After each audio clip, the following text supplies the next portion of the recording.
You, alright. So today's lesson is how we gonna start it. So, just like the title states, every time you blame the devil, you empower the devil, right? And we know we ain't trying to get that guy no power, alright? So let's talk about this. So first off, let's talk about I think we need to put it on the table of what's defined as the devil. And first off, what we need to put on the table is everyone's definition of the devil, right? So normally people related to something bad. They also connected with the guy with the pitchfork. They connected with the long ears. They connected with red. They have little things that they make a connection with when it comes down to it, right?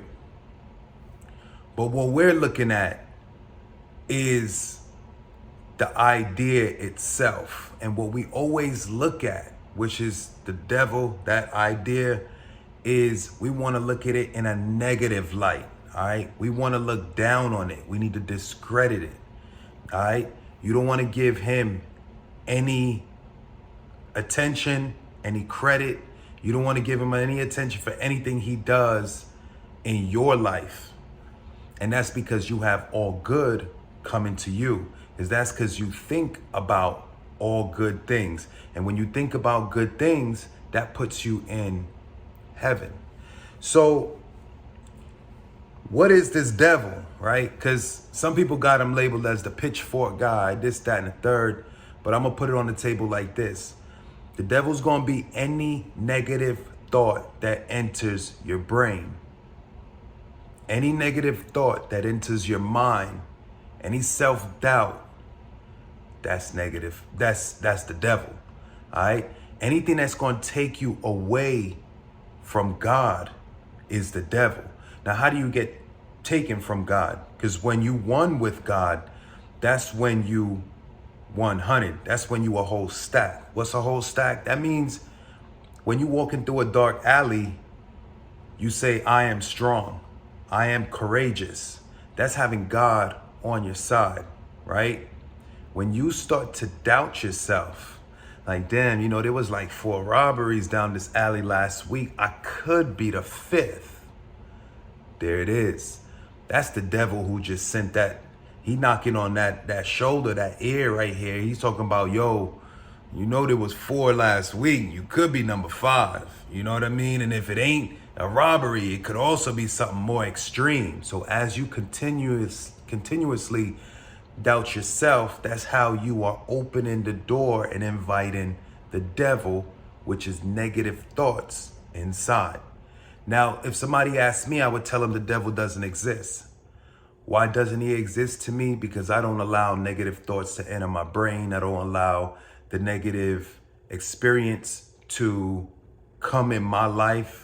And that's where I push out the devil, keep him out, and he is non-existent to me. Again, I only discredit the devil. I only talk about what he's not. We don't talk about what he is, or you're going to make him something to you. So we talk about what he's not. We talk about how much and little to no control he has in our lives. And that's the direction you want to go down. All right, just discredit the idea and you'll be left with the opposite, all right? You'll be left with the good, the positive, what you want in your life, what you want to experience. So when I go to work and I touch base with, little lady at my job, whatever, whoop-de-whoop, she talking about the devil did this, the devil did that. She has a lot of things in her life where she feels that the devil's coming in and he's doing all this, that, and the third. And I'm like, yo, at the end of the day, you only fighting with yourself. When you believe in the mind science and you gauge and get an idea that if you have control in your mind over your positive thoughts, remember when you submerge your mind with positive thoughts, it drowns out the negatives. Now you can't subtract the negatives. There's only an exponential effect where you divide and multiply. So you divide and multiply as much as you can on a positive avenue, on a positive level, to drown out the negative. So that's the direction you always want to go in order to push this devilish mind out, all right? So whenever somebody comes back and tells me what the devil did, this, that, and the third, that's only what their mind was originally thinking, okay? That was always what your mind was originally thinking, and you let it sink down all the way to a belief and let it come into your experience. Now, the fact that it has come into your experience, you'll now see that, yeah, all of that you thought was just a thought, it has actually now become a thing. And now that it has become a thing, the only way for you to start reversing this process, because as the negative comes in, it'll work on you and almost push you to think more negative. Because you see things get bad, you imagine, well, they might get worse unless you reverse the thought. The only way for you to gain a different experience is if you reverse your thoughts. So the idea that I'm telling you behind reversing your thoughts is by saying to yourself, there is no devil. There is no outer force coming in trying to invade on what my mind is actually thinking unless I empower it and allow that to be a true, real thing to me.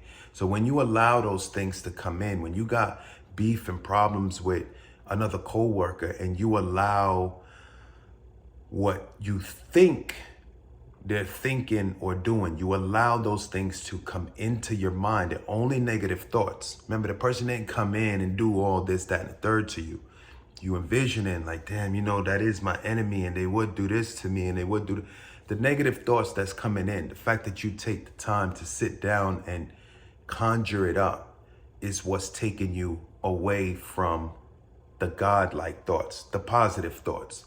So ideally, the way you eliminate your enemies is by having righteous judgment, because that righteous judgment is bound to come back on you. You think negative thoughts about that person, and that's the experience that you're bound to see and end up with. You think positive thoughts about your enemy. Think positive thoughts about your enemy, and that's bound to be the experience that you come back with at the end of the day. So it's that simple for you to see. It's as plain as light, right? I get this lady at my job all the time, blaming the devil constantly. But she doesn't realize that she has the God within herself and she's fighting with the outer source, right? She's fighting with something else that she has full control of, but she empowers it and puts it over her, and gives it that power. Anytime you empower the devil, he's gonna have that power over you. So that power is sitting on top of her. And every time she tries to break through it, she remembers what it has over her. And then that's where it lands up affecting her. She can drop the effects when she drops the power. You kill the thought and you kill the power.